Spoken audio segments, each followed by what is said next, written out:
Israel और फिलिस्तीन के बीच जंग जारी है।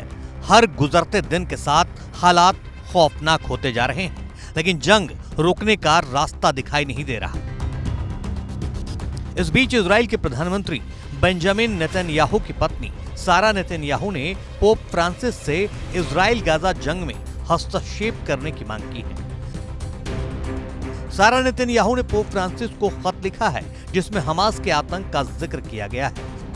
उन्होंने लिखा कि हमास के लड़ाकों ने निर्दोष नागरिकों की हत्या की और नवजात बच्चों को जला दिया है।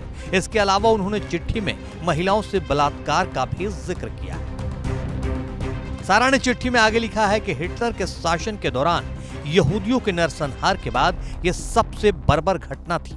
सारा ने लिखा, अत्याचारों के 78 दिन बाद भी हमास ने 129 पुरुष, महिलाओं और बच्चों को बंधक बना रखा है। उनमें से कई घायल और बीमार हैं। वे भूख से पीड़ित हैं और कुछ को जीवित करने के लिए आवश्यक बुनियादी दवाओं से वंचित कर दिया जाता है। सारा ने बंधकों के बिना किसी शर्त रिहाई को लेकर पोप से कहा है कि वो इस मामले में दखल दें। सारा ने लिखा है, मैं आपसे चाहती हूं कि आप इस मामले में व्यक्तिगत हस्तक्षेप करें और बंधकों की रिहाई कराने के लिए अपने प्रभाव का इस्तेमाल करें।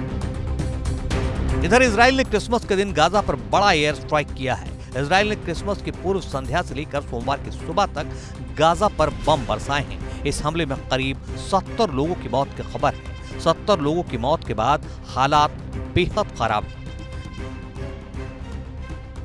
बता दें कि 7 अक्टूबर को हमास ने सबसे पहले इजराइल पर हमला किया था। इसके बाद इजराइल ने हमास के खिलाफ जंग छेड़ दी। हमास के हमले में 1200 से ज्यादा लोगों की जान गई थी। इतना ही नहीं, इसके बाद हमास ने 240 लोगों को बंधक बनाया था। हालांकि इनमें से सीज फायर की शर्त पर 140 इजरायली नागरिकों को रिहा कर दिया था।